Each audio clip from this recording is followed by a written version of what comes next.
wanted to show you an amp I recently picked up. It's a 1982 JCM 800.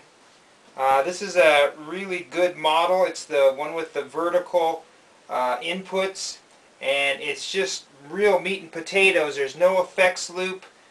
Basically you just have 6 knobs: presence, bass, middle, treble, and a master volume and a preamp volume. This one was pretty beat up. It was owned by a guy from a local band here in San Diego, and he ran it pretty hard. You can see the Tolex is pretty messed up. I'm going to take the Tolex off and put on some ivory colored Tolex. This is a 50 watt model, and what they were running in here was a pair of Groove Tubes EL34s. These amps were, when they built these in the 80s, because of the start of the solid state amps, they were running short of EL34s, so they equipped these with 6550s, which is more based on a 6L6. So when I checked the bias on these, they were running very, very cool. They're supposed to run about 25 to 30. These are running at like 12 to 14. So the first thing I have to do is change some resistors under here. Let me show you real quick. Let's push this out. It's funny, I got this amp and there was only one screw holding it in. It was rattling all around. First thing I did was take it off, and I did a little. This was all very, very dirty and dusty. I took some time to clean it out. These amps are very simple. You can see it's just 3 preamp tubes, your capacitors, good transformers. They use the Drake transformers at this time. The Marshall had just finished their contract with Ross Morris, which they were obligated for 15 years, and this is the first amp they built coming out of that. So you can see right in here on the 2 power amp tubes, there's going to be some resistors coming off, and we're going to have to change those to get the resistor a little higher, and we'll show you it later on in the video how we're going to do that.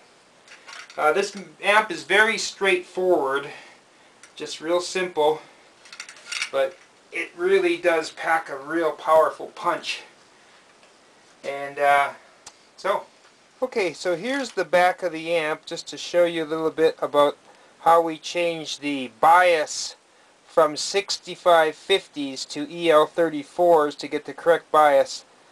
I was incorrect. I thought we would work with these 2 resistors right here on our 2 power tubes, but I brought it to Jason Moore of Moore Sound, and he actually worked right in here, and we added a resistor right in there to bring it up, and that now we have a nice range so that we can bias it properly to EL34s.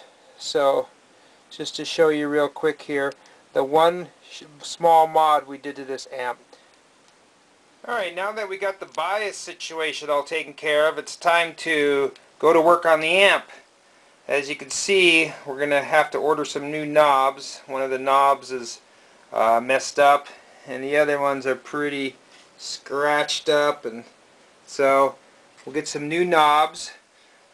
Cleaned up the top of the amp, polished it up, and you can see here the name tag there and the date, 2204, which was the 50 watt version, built in 1982. Other than that, we're going to have to work a lot on this outside case. We'll strip this Tolex. It's going to be a little tricky getting these rivets off the corners, and we'll just take it from there. Okay, I got the Tolex off the amp, and it's quite amazing that it actually matches this Marshall TV cab that I have that I took the Tolex off of. And you can see here on the cab that it was made with Baltic birch, and they did sort of a box joint there. It's a straight dovetail joint. And if you look here, it's the exact same situation on the amp.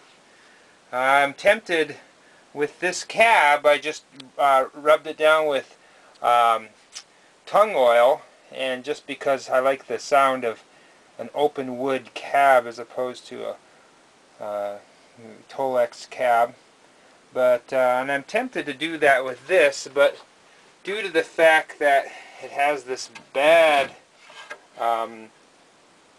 bang here in the front, I'd have to do quite an operation to get that repaired, and I don't know if I want to go through that.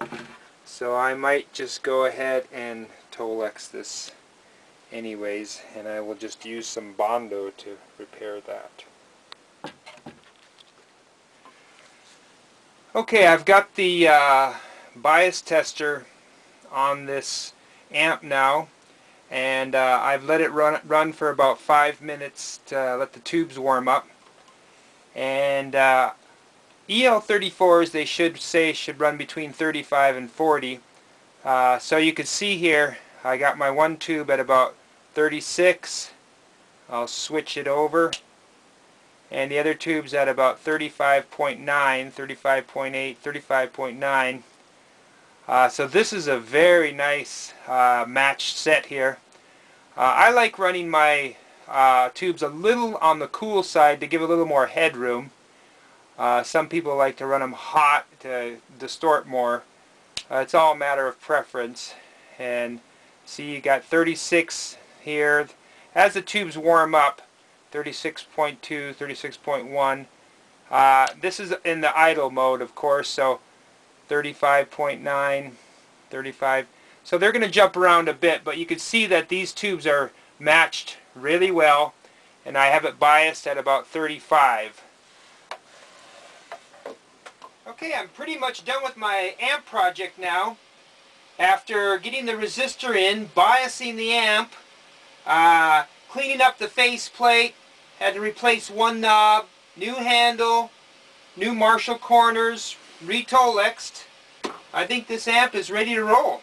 I wanted to just give you a few sound samples. I'm just going to be playing through a normal Strat, and I have a OD820 that I'm going to use just for a little boost to get some nice leads. And the tone is pretty much set. I got the presence pretty high. The bass, middle, and treble are just basically at 12 o'clock. The master's only at 1.5, and then the preamp is at almost cranked. And after I show you a few sound samples with a Strat and a Les Paul, what I want to do is put on a little loop, and then I'm going to mess around to show you all the tones that are inside this amp, because it's amazing how many tones you can get, because the tone stack on this is quite nice. Well, here's the sound of a Strat, straight up.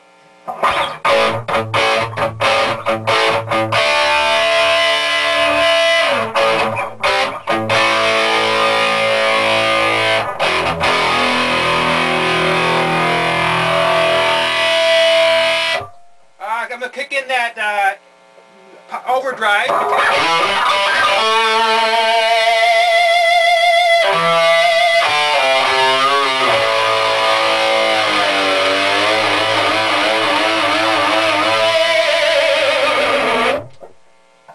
So the amp, I think it sounds great. I've tried a lot of different Marshalls. I've tried the 900s, the JCM 2000s, which I really don't like. But this 800 is really basically my favorite. Let me turn the volume down here and switch over to a Les Paul. Okay, I switched over to a Les Paul here. I got burst buckers, and it's in drop D. I lowered the mids a bit and the preamp a little bit, because these are a little more powerful pickups.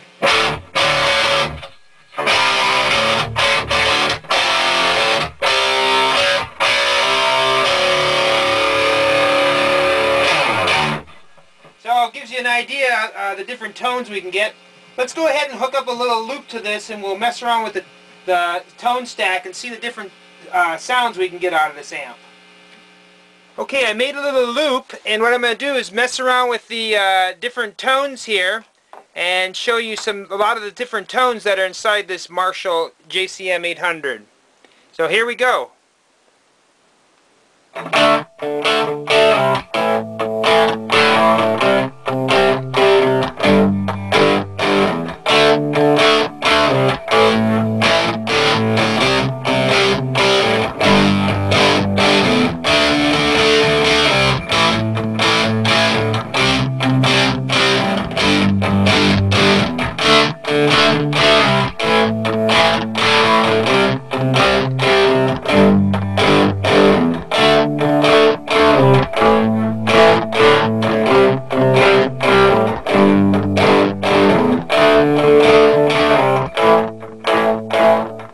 Switch over to the low input.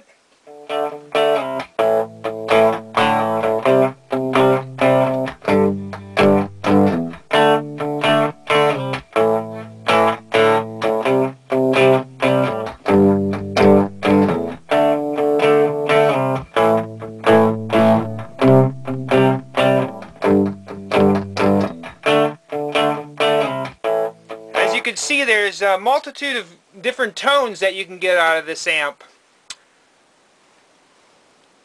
So that about winds up the video on the JCM 800 vertical input 50 watt amp. Hope you enjoyed it.